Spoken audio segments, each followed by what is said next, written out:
dinhi sa pigkarangan sa pagpadayon sa pagsimba nga nakasabuta that worship does not only include Sundays on Sundays but also on midweek services. And actually, diyan mo mag-gauge kung kinsa gyud ang tinuod nga mga Kristohanon sa midweek service daw. Kay nga naman, basta nakasabot nga Kristohanon ning hamtong, musimba gyud na aning midweek service.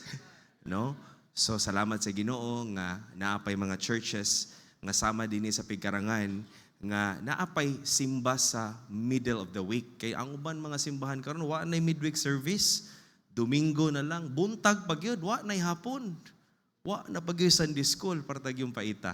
Pero salamat nga dinhi sa pigkarangan na himo mong blessing, and thank you kaayo Pastor Ray, Ma'am Gemma, and the family and the Pigkarangan Church family for being faithful to the Lord, especially in world missions ug usamo dinhi sa pigkarangan nga ang amo mga young people ito gakisi-kisi na kaanion nagyud kay sila karong sunod semana. Anak ko, sige Domingo sa buntag naan na ta dadto no mag-una na mi diri bitaw no. We are excited nga ang atong mga young people makadungog sa pulong sa Dios, and I cannot forget this church because mo ni ang simbahan nga gigamit sa Ginoo to mold my life. The very first time nga ning anhi mi dinhi katong karaan pa nga church building, ang mga idara na karon, mga bata pa na sila sa una. Kami mga bata pa pud mi sa una, no, niwang pa mi sa una.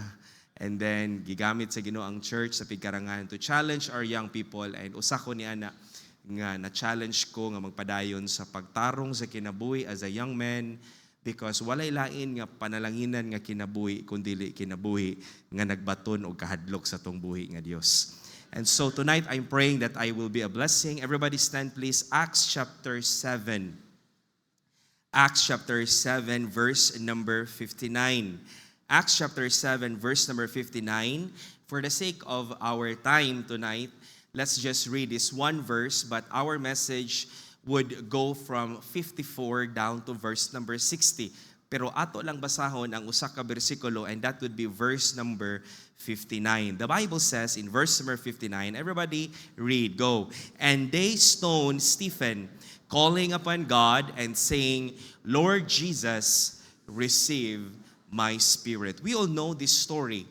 If you have been a Christian for quite a time, I'm sure nga ang matag-usa nato dinhi, I'm sure siguro makausa sa imuhang kinabuhi sa imong Bible reading, you have stumbled maski kausa lang sa imong tibuok kinabuhi nga nakabasa ka sa istorya sa kinabuhi ni Stephen, how he was used by God. And so tonight, I would like to challenge you tonight nga atong sunon ang kinabuhi ni Stephen ug mahimo putang panalangin kung asa ta nga simbahan gibutang sa Ginoo. And if you are a member of this church, ang kabubuton sa Ginoo nga magamit ta kung asa ta gibutang sa Dios. The title of our message this evening, The Blessing of Having a Stephen in the Church. I hope and pray tonight nga dili ta mahimong Judas, kundi mahimo tang Esteban. Amen? I want to be like Stephen. I hope and pray nga muna ang desisyon nga atong pagabuhaton this evening. Heavenly Father, I pray tonight that this message will be of great blessing to your people here in Pigkarangan. Thank you for Pastor Ray, Ma'am Gemma. Salamat kay Ginoong Dios sa whole family, sa ilang kinabuhi, ilang gihatag para sa mga katawhan mo diri sa Pigkarangan. And tonight as well, Lord, thank you for the church family, for their heart, Lord God, nga dili wala sila nag-forsake sa pagtapok sa matag-usa, but Lord, nagpadayon sa pagtapok, Ginoong Dios, pagdinasigay, knowing, Lord, nga hapit na kamo balik.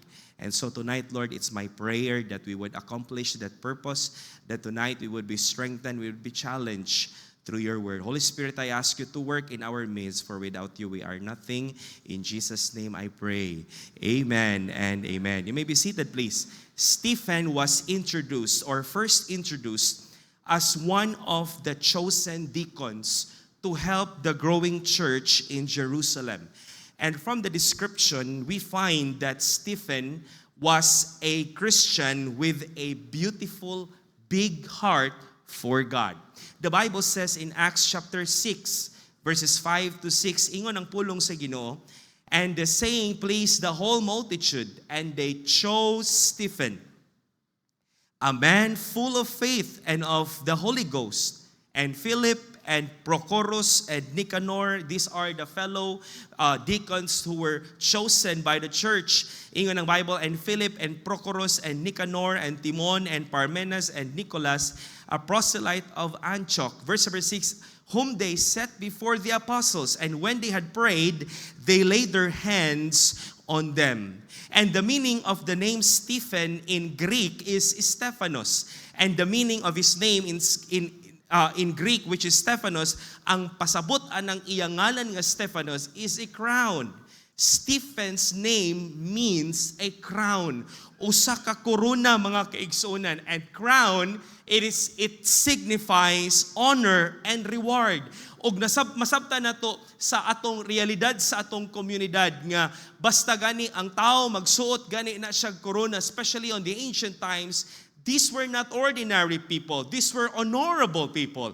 And it is indeed implying to us tonight, mga kaigsunan, that Stephen was a blessing in the church. Og salamat mga kaigsunan nga sa sulod sa church na ay mga Stephen nga gigamit sa Ginoo. I do believe with all my heart that this church would never continue to exist hangtod karong tuig 2025 kung walay mga Stephen nga gigamit sa Ginoo para sa iyahang buluhaton. Salamat sa Ginoo nga naay mga Stephen nga gi-raise up sa Ginoo. And it is my prayer tonight that before mangulit ta sa itong panimalay nga atong tinguhaon sa atong kasing-kasing, that I would also be a blessing in the church like Stephen.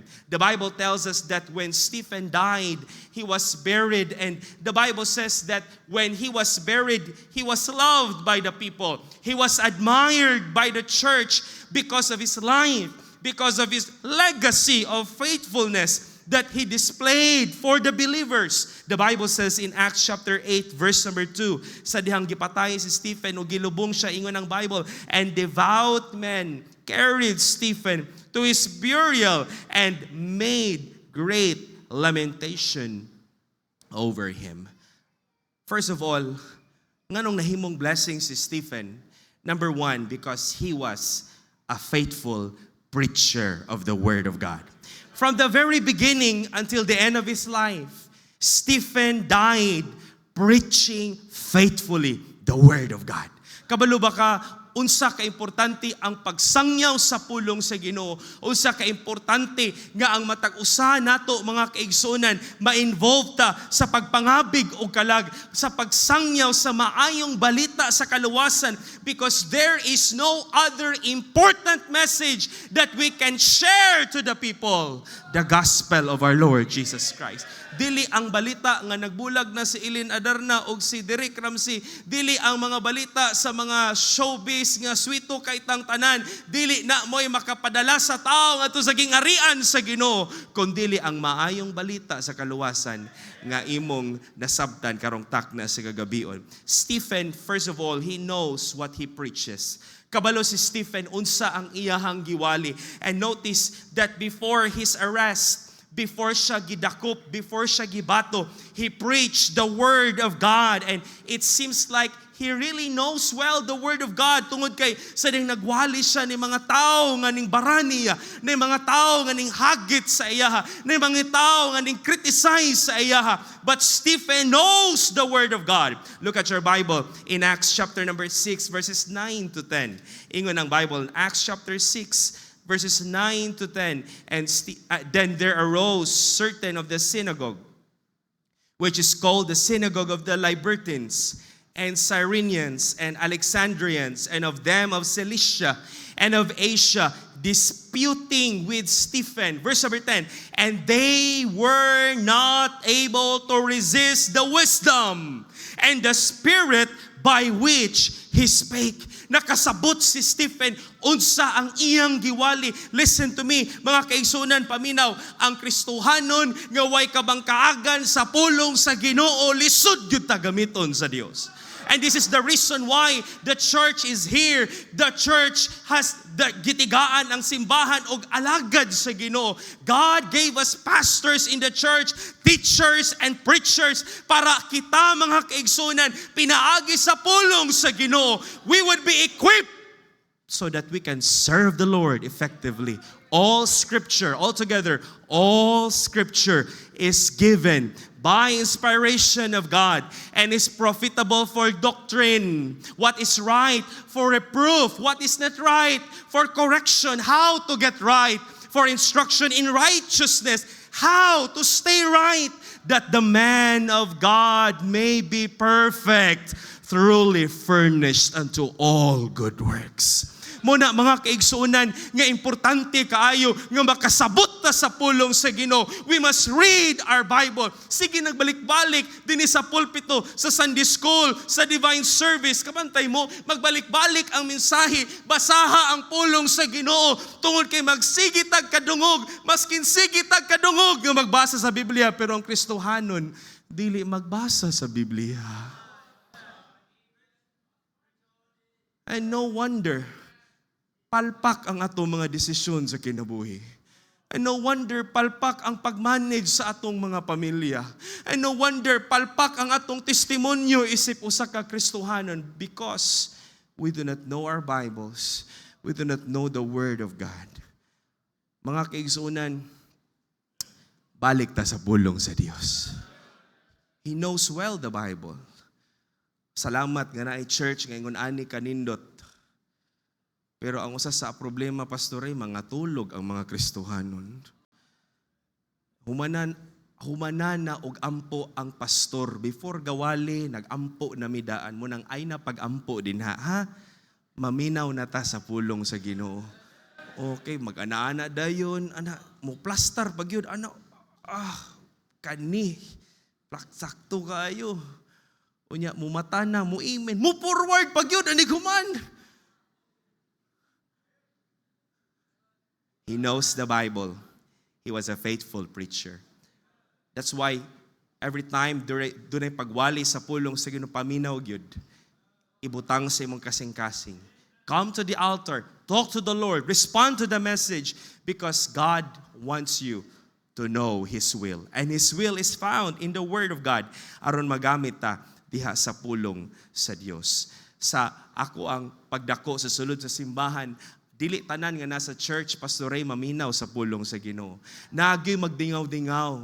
Imbis maminaw sa Biblia, siglantag orasan, magsigig ana-ana, hangad-hangad, murag inspektor sa mga kisame, naapoy magsigig cellphone, nag-chat-chat sa yung, and no wonder, after pila ka bulan, after pila ka tuig, makalit og kawala sa simbahan, nganuman, tungod kay wala nakasabot sa pulong sa Dios. He knows the Word of God. Not only Stephen knows what he preaches, Stephen courageously stands on what he preaches. When he preached the truth, sakit ang kamatuoran sa pulong sa Ginoo. And the people could not accept the message of Stephen. The people cannot accept the Word of God, the truth of the Word of God. O human nga gidakop siya mga kaigsuunan, human nga atubang siya sa council, and the people started to throw fingers at him. The Bible tells us that Stephen did not change his message. Wala siya ning nangayog sorry, wala siya ning backtrack sa iyahang mensahe, but he stood firm in his message that there is a Savior, the Lord Jesus Christ. Ning barog siya sa iyahang giwali nga pulong sa Ginoo. Munang ay kahadlok nga mo share sa pulong sa Dios. Ayaw kahadlok nga igayagaan ka. Ayaw kahadlok sa iglesia ni Kristo. Ayaw kahadlok sa mga tao nga magbugal-bugal nimo. Barog, maisugon nga magsangyaw sa pulong sa Dios. He was a faithful preacher. Number 2, not only he was a faithful preacher, number 2, he was filled with the Holy Spirit. The reason why he was a blessing to the church, tungod kay ingon ang pulong sa Ginoo, Stephen was filled with the Holy Spirit of God. This is the reason why he was a different kind of Christian. Acts chapter 7, verse number 55, the Bible says, "But he, being full of the Holy Ghost, looked up steadfastly into heaven, and saw the glory of God and Jesus standing on the right hand of God." Ang tinuod nga napuno sa balaang espiritu, you would be bold and courageous to preach the Word of God. Dili gyud na tinuod kanang mga practices sa uban nga mga churches nga kung mapuno kuno ka sa balaang espiritu, magambak-ambak ka, murakag magtaka-taka di kag storya na dayon, yung magdagandagan, yung magambak-ambak, gikabuhi na, wa na napuno sa balaang espiritu. Because a person that is filled with the Holy Spirit, doon na kay boldness nga muwali sa pulong sa Ginoo. And that is what happened to Stephen. He was filled with the Holy Spirit of God. If you are saved tonight, being saved, listen to me, being saved does not guarantee that God will be glorified in our lives. Again, being saved does not guarantee nga ang Ginoo mahimaya sa atong kinabuhi. That is why the instruction of the Lord for us today, if you are saved, dili lang kay ikaw nabuhi tungod sa balaang espiritu, but also kita pod maglakaw ta diha sa balaang espiritu. We must walk in the Spirit. We must be filled with the Holy Spirit of God. And this should be our lifetime, day-to-day prayer and desire sa atong tagsa-tagsa ka kinabuhi nga dili ta mapuno sa atong kaugalingong unod kun dili mapuno ta sa balaang espiritu. That we would be filled with the Holy Spirit of God. Only then can a Christian be truly effective. God cannot use effectively a carnal Christian. God cannot use effectively a lustful Christian. God cannot use effectively a Christian nga puno o garbo sa iyang kasing-kasing. But only those nga naglakaw sa balaang espiritu. Notice what the Bible says in Ephesians chapter 5 verse 18. And be not drunk with wine, wherein is excess, but be filled with the Spirit. Galatians chapter 5 verse 16, the Bible says, this I say then, walk in the Spirit, and ye shall not fulfill the lust of the flesh. There is a choice that God has given to us. Either you are walking in the Spirit or you are walking in the flesh. The moment na nagdawat ka ni Kristo, gisilyuhan ka sa balaang espiritu. Ug ang pagsilyo, mga kaigsuonan, kausa lang na mahitabo sa kinabuhi sa tao. Sa nang nagdawat ka ni Kristo, gisilyuhan ka. Pero ang pagpuno sa balaang espiritu, it is a day-to-day prayer nga buhaton sa usa ka Kristohanon. Nga imong tinguhaon nga ikaw maglakaw ka sa balaang espiritu. In other words, paminaw mo, pwede nga karong adlaw puno ka sa balaang espiritu, pwede ugma puno ka sa imuhang pangibog sa unod.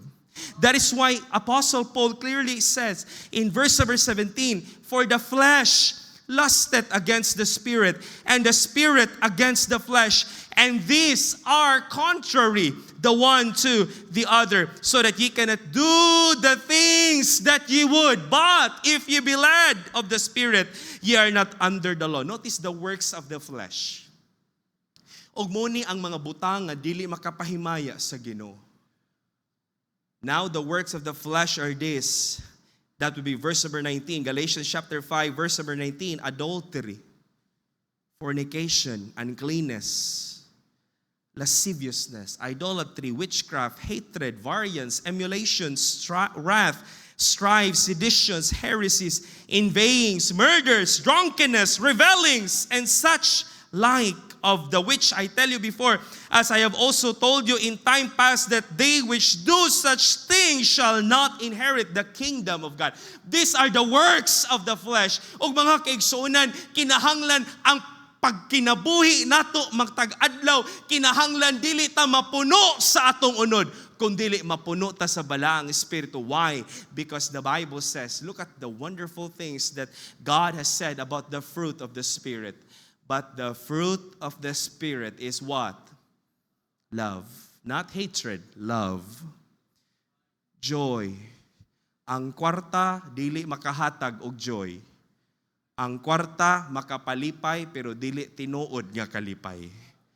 Kay kung kalipay pa, kitatanan nga naa din hikaron, magulanon ta, kay wa man tay mga kwarta. Pero mas kigway kwarta imong tapad, malipayo na. Kay naa ang kalipay sa diyang ang tao mapuno siya sa balang espiritu. Love, joy, peace, long-suffering, makapailob ka, gentleness, goodness, faith, meekness, temperance. Against such, there is no law. These are the qualities of Christians nga gipangita sa Ginoo og dili ni mahitabo mga kaigsuonan kung dili ta mapuno sa balaang espiritu. The question tonight is this: what controls your life today? When was the last time nga nag-ampo ka? Holy Spirit, will you please take control of me today? Pwede ba ko nimong tabangan karong adlaw? Giyahi ko nga dili ko magbuhat og dili maayo. Iiway ko sa mga pangibog sa unon. Holy Spirit, will you please take control of my heart? Because it is important to be filled with the Holy Spirit. Number 3, not only he was filled with the Spirit, he was also fearless in the face of death. The Bible says in verses 56 down to verse number 58, Stephen was stoned. Stoning was the capital punishment of the ancient Israel. And notice tonight how the people would do this very cruel and inhumane punishment. Stoning was administered first by throwing the condemned person off a height typically twice the height of an average person, so that they would fall to the ground. Ug mo ni ang gibuhat nila mga kaigsuonan kang Stephen. Notice what the Bible says. Before nila gibato si Stephen, gilabay nila si Stephen pagawa sa syudad.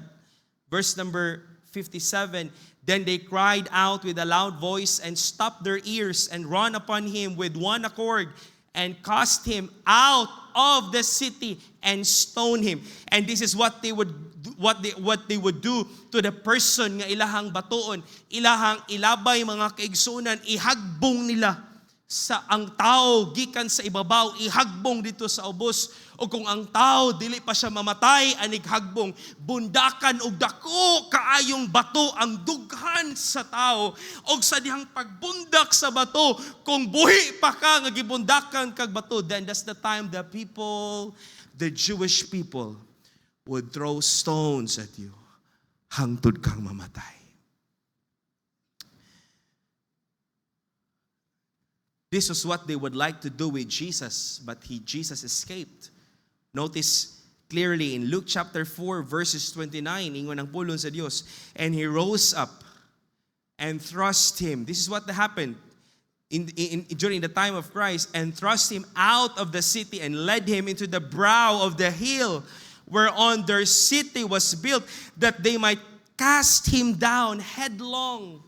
Kay muna ang ilahang pamaagi sa ilahang pagbato.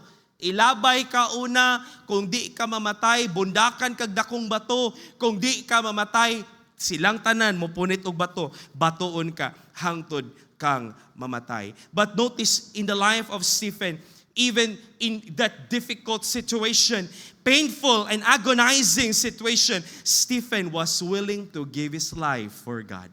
Andam si Stephen nga ihatag niya ang iyang kinabuhi sa Ginoo. Even if it will cost him his life, Stephen will never betray the Lord. And this reminds us today that in the face of persecutions and afflictions, isip usa ka Kristohanon, isip Baptist, kay lahi ang Kristohanon, kay lahi ang mga Bible Baptist, and people are going to persecute us. Ayaw o kahadlok o barog para sa ngalan sa Dios. The other day, I shared this story sa church gahapon sa midweek service. Dunay ning adto sa amo ang balay, usa ka member sa lain nga church nga nagtrabaho sa pagadian ug ning adto siya. Pastor, ako day si Kwan, pastor. Uy, Brad, kumusta? Pastor, naanay ko ni sakit kay kong kasing-kasing, pastor. Kung ano man, di ko kadawat, pastor. Kadaghan ko ning balibad, kana bitong false gay, asay tawag na? Kanang magsuot-suot ba, magpabayot-bayot ba?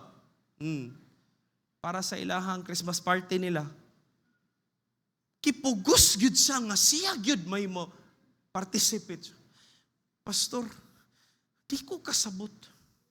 Sakit kay kong dughan, pastor. Nganong di man sila mo respeto nga muna ang akong gibarugan nga conviction.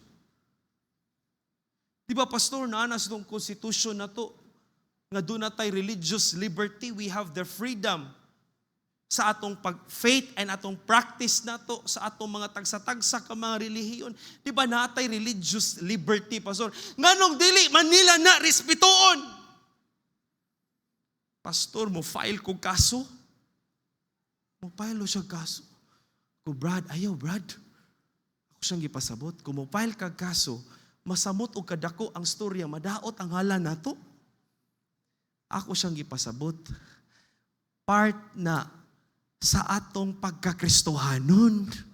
When people are going to persecute us, kay dili ka mosayaw, kay dili ka mag-apil-apil sa mga kalihukan sa kalibutan, kay tungod kay lahi ka, kay dili ka moapil sa ilang mga binuang, yaga-yagaan ka, bugal-bugalan ka, kay magsige kag ingon og Ginoo, tungod kay makitaan ka pirmi sa church. Listen to me, dawata ang kinabuhi sa Kristohanon that we are going to have those persecutions.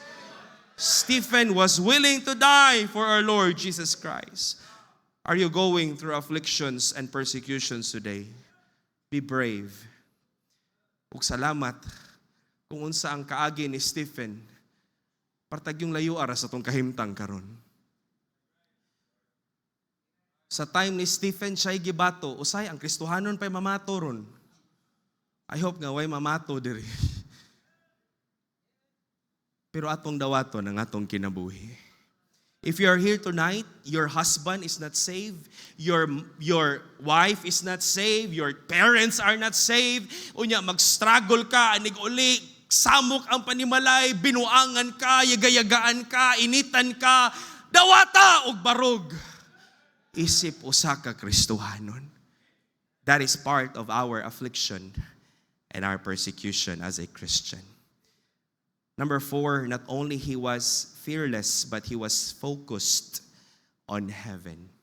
Ang mga mata ni Stephen, wala aning kalibutan na, kundi tuwa dito sa langit. The Bible says in verse 55, but he being full of the Holy Ghost, looked up steadfastly into heaven, and saw the glory of God and Jesus standing on the right hand of God.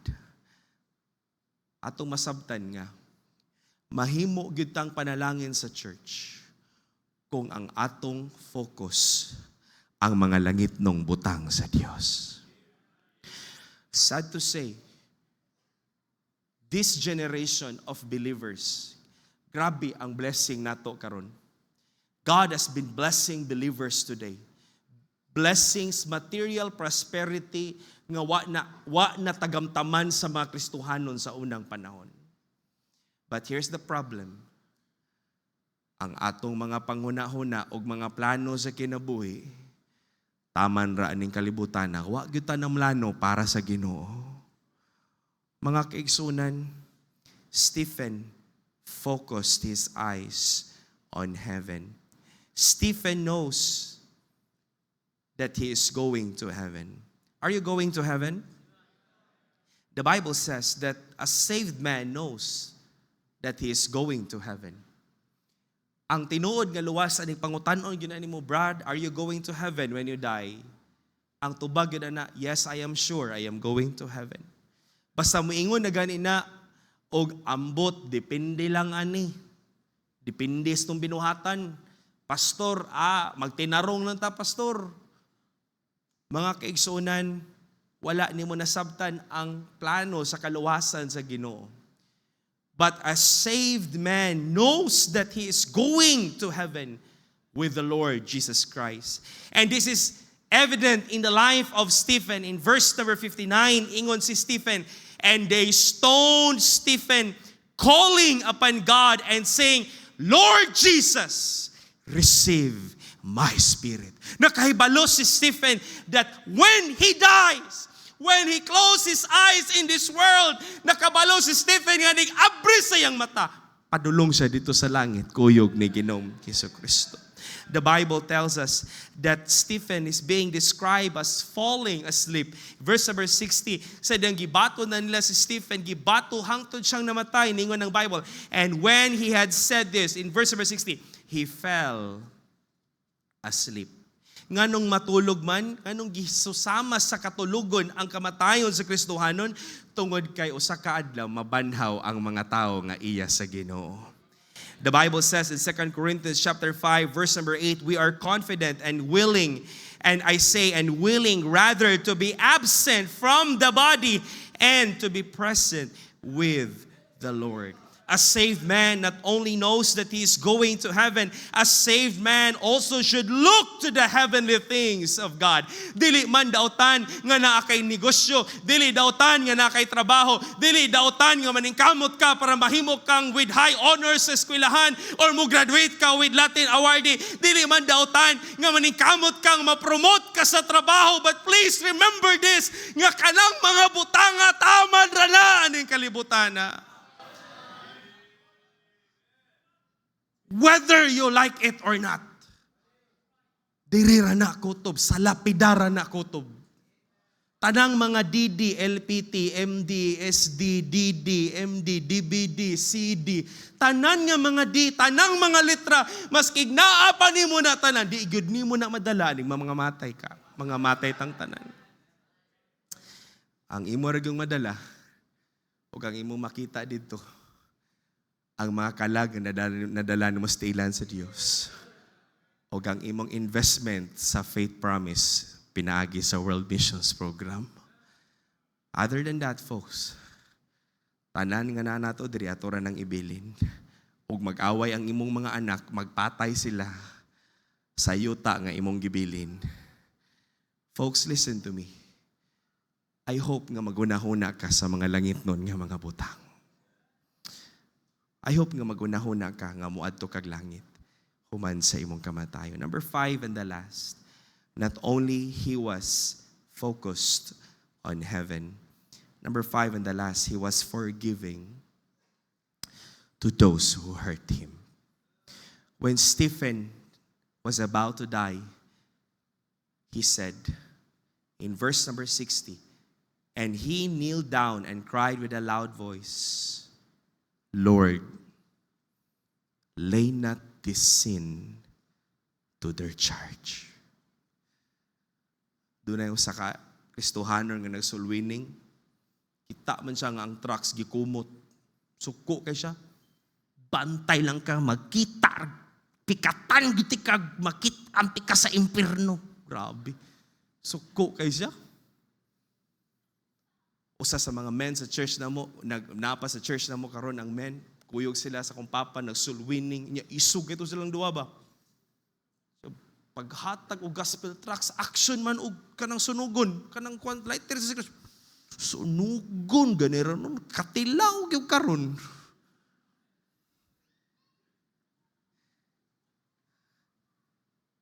Nagi mga tao nga di kasabot. Nay mga tao nga magpasakit nato. Pero nindot kay kasing-kasing si Stephen, iyang gipasaylo ang mga tao nga nagpasakit niya.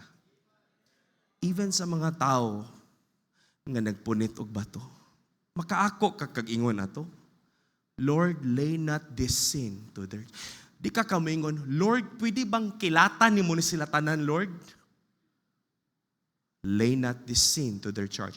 It echoed the same statement of our Lord Jesus Christ when Christ said, Father, forgive them, for they know not know what they do. What a different man Stephen was. He had no bitterness. He had no hatred. Folks, tonight, let me encourage you. Atong sundon ang kasing-kasing ni Stephen. Learn to forgive. Katong mga tao nga wa nag-uli si mong kaguran, pasayloan na to eh. Katong mga nautangan ni mong 20 pesos lang, ika-stress na nimo. Kalimtay na lang to, ihatag na lang tong 20 pesos. Oy. Adi gyud pastor, sakit gyud kay ang 20 pastor. Tungod ato, ako kasakay tricycle. Grabe naman po nang imong kasakit. Pasayloan na lang na. Para panalanginan ka sa Ginoo. As I close my message tonight, D.L. Moody said, next slide please, he said, everybody go. The world has yet to see what God can do with a man totally dedicated to Him. What the church needs today are Stephens. Tonight, as I close my message, will you be a Stephen in Pigkarangan Bible Baptist Church? Will you make a decision tonight that I want to be a Stephen? I want to be a blessing. I want to preach faithfully the Word of God. I am going to be filled with the Spirit. I'm going to be fearless in the face of death. I'm going to focus on heaven. And I'm going to forgive those who hurt me. Everybody stand please, manindog tang tanan. Magdungo sa ulo, magpiyong sa mga mata. Heavenly Father, thank you for using me tonight. It's only by your grace. Thank you for the life of Stephen. I pray tonight, Lord, na mahimo siyang blessing sa among kinabuhi. All these things I ask and pray. In Jesus' name, Pastor Ray will come. Thank you, Pastor John. I've been standing, once looking around while the piano will play very softly. Christian, Stephen is willing to die for Christ. He's willing to die for the sake of the gospel. We need, like Stephen in our church, men and women. We need a heart like Stephen. If God is speaking to your heart, why you will not come to the altar? Maybe you're fighting your flesh. Ang imong flesh, ang imong unod, gamito na sa yawa, muguba sa imong kinabuhi. Christian, ahaman imong focus. Tutuki ang atong Ginoo. Ang mga espirituhan ng mga butang. Ang Diyos nag-andam siya dagko nga mga panalangin. And God will use you. Kung nagkinabuhi ka sa sala, muhatag nimo nagkaulawan. Time will come that you will realize sayop di ay ang imong gilakwan. Wala ko kakitag Kristohano nga nagbasol siya kay nag-faithful siya sa pagpangalagad sa Ginoo. How many times ang gugingon ninyo, what kind of life that I have today? If I did not share the Lord, I did not decided to follow the Lord.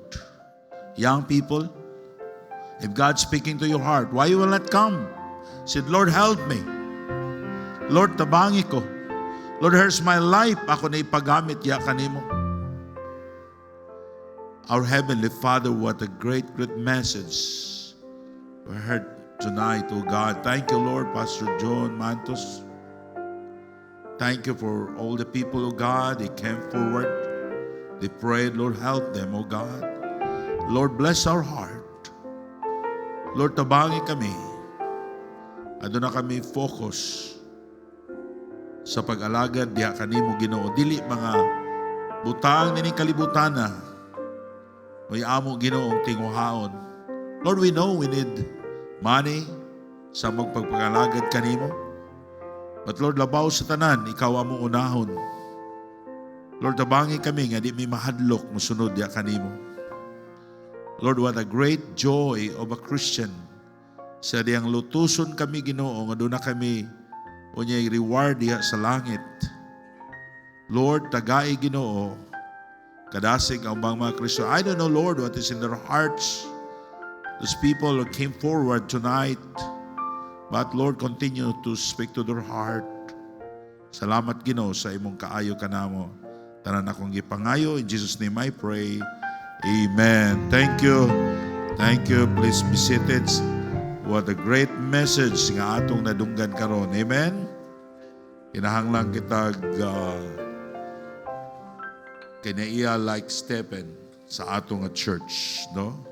Si Stephen namatay siya